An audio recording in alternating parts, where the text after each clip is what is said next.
आए चलते हैं अपने एक्सरसाइज के नेक्स्ट क्वेश्चन पे, क्वेश्चन नंबर 7 पे। What is the difference between conductors and insulators.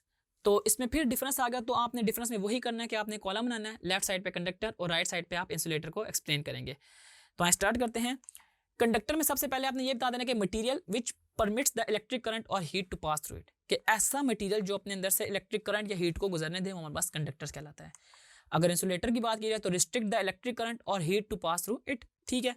इसके अलावा आपने बताना है कि कंडक्टर में कि potential remain same at all the point of conductor. ये बात आपको बहुत इंपॉर्टेंट इस पॉइंट में है कि जो इसका जो पोटेंशियल होता है ना वो through out the whole circuit हमारे पास सेम होता है, जबकि इंसुलेटर में पोटेंशियल डिफरेंस होता ही नहीं है। कंडक्टर में आपने बताया the conduction band is full of electrons whereas the valence band is empty. ये एक डिटेल में टॉपिक है हमारे पास एनर्जी बैंड थ्योरी के नाम से, कि कैसे कंडक्शन बैंड जो होता है ना हमारे पास मटेरियल्स जो होता है ना उसको ना क्लासिफाई किया जाता है डिफरेंट बैंड्स में। कंडक्शन बैंड होता है, वैलेंस बैंड होता है और फॉरबिडन बैंड होता है। इसमें सिर्फ ये आपने याद रखना है कि जो कंडक्शन बैंड होता है ना उसमें वो फुल ऑफ इलेक्ट्रॉन होता है कंडक्टर के केस में, जबकि हमारे पास इंसुलेटर में कंडक्शन बैंड क्या होता है, एम्प्टी, ठीक है।